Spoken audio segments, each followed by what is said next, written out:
you're going to talk to me as we go along.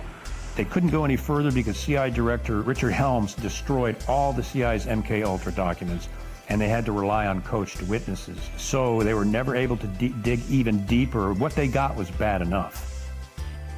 It was never terminated. There's no evidence that it was ever terminated. No documents, no nothing, and not even an admission by the CIA that it's been terminated. How do you feel? I'm feeling better, thank you. Feeling better? Are you sleeping well? Yes, I'm sleeping better now. We could disable a whole city by putting a very small amount on a water supply. After all of these years of us, those of us who are involved in looking for this secret drug, this was the only thing that began to look for the first time like it might be something like that. So MK-Ultra was one of the hardest programs for me to wrap my head around because it's a lot of subset programs. And I was really surprised that Brad Martin knew about MK-Ultra. People think that research people are crazy for talking about MK-Ultra, mind control. Even if they acknowledge that that existed, they go, oh, well, that ended in the 70s. That's a crock of shit. And perhaps the world's only hope of stopping a sinister assassination plot. The movie that I did involving that topic was Zoolander. The fashion industry has been behind every major political assassination over the last 200 years. I mean, at the time, I was making a comedy and I had no idea what I was involved with. But now looking back on the movie, I'm blown away at just the propaganda. Doesn't anyone notice this? I feel like I'm taking crazy pills! In a movie like Zoolander, when they're showing you that they're controlling Derek Zoolander's mind through mind control, you realize that they're trying to desensitize you and to make you think that what you're watching is fiction because it's in a comedy. Like a mass MK-Ultra now. Their purpose is to capture the minds of the people and feed them false history. The CIA is funneling information into Hollywood. Hollywood is putting out in the movies, and the population believes it. All right, so look, here's the deal. They have been desensitizing us since we were born, and I'll give you some examples. Let's start with the big one. Let's start with words we hear all the time and never even think about. Let's start with the word entertainment. To entertain. What does that mean? To bind or hold. To bind or hold what? An audience's attention. Okay, now let's take the word Hollywood. Where does that come from? Well, Hollywood comes from the holly tree. And the ancient Druids, back in the day, used to take the holly tree, make wands to weave spells, cast spells, or channel spells. And when they needed help, they would consult the Magi's or the mediums of the day to help channel their spells to the population. We'll cut to today. What do we have in our houses? We have these black boxes. What are they called? TVs. But if you stop and you say the word television, television. And when you turn on that television, what do you get? What's the first thing that pops up? A list of channels. And when you turn on those channels, what's on those channels? Programming. They are programming you. They've been programming your whole life. You don't even know it. They do it with your music. They do it with your TV. They do it with your movies. They do it with your games. They have been programming us and programming you since you were little, and you don't even know it because you don't even question it.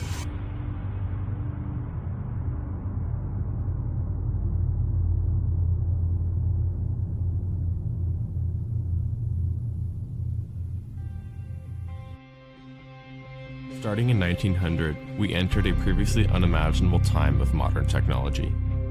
Advances that allowed the rulers of this world to construct and direct our stories in ways we previously never imagined. As a result, new techniques to control the population were realized. These are the people from the companies that we have trusted to deliver us our news and tell our stories. This has always been about controlling what we as the population think and hear. They help create our culture and influence our society. We as citizens only trust them because as a society, we think that the gatekeepers have our best interests in mind. The dangerous, edges here are that he's trying to undermine the media, trying to make up his own facts, and it could be that while unemployment and the economy worsens, he could have undermined the messaging so much that he can actually control exactly what people think, and that is our job. That is our job. That is our job. Our job. As I was researching, I found that most of the early communication companies were developed for shipping or aviation. And a lot of the men that started these companies were commissioned by the military during World War I and World War II. Many of these men worked for the Army and Navy intelligence services, along with the OSS, which we know became the CIA. There were many examples of these men becoming the heads or founders of some of the biggest motion picture and media companies before and after their government or military service. I wanted to know how many of the media companies in today's world connected back to Washington. So I started looking. It was like a family tree. The connections between our government personnel and the media corporations was unbelievable. Google, Amazon, Netflix, Twitter, CNN, ABC. So what would happen if all these companies had the same political ideology or agenda? We as this population like to hear people confirm our confirmation biases. We like to hear people tell us that we're right. We don't like to be wrong. And we believe that the people on the media and the people that we're listening to have our best interests in mind. The problem is what if they don't? So if you stop and think about it, they can place any agenda on the population that they choose. I think that Hollywood is teaching bad morals to the youth of this country, as well as adults. Desensitizing of violence to the masses. You can't deny that. My kids have seen so many people get killed in very violent ways. 3 times as much gun violence now. And the sex that's in PG-13 movies. Why? Every Disney movie, there's a major character, usually a parent, that gets killed. Trauma to the child. Why? It's so horrible. What a bad story. Why do you need to start a story with a parent dying? Always. It's so sad. Under MK Ultra, they experimented on children. We were even taught this in psychophysiology program that if you get to a child between ages 1 and 6 or 1 or 8, especially with sexual abuse or sexual trauma, you will split their personality and they will be imprinted the rest of their life. And many times that results in split personalities and dissociative behavior and other things. These occult topics are being introduced to our kids, and most parents aren't even aware of it.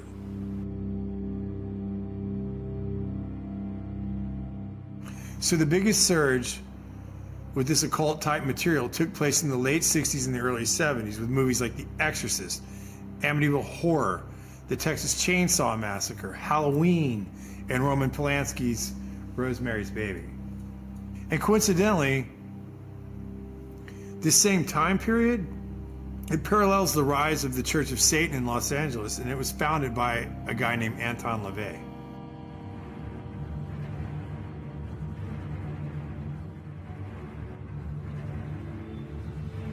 So it is done.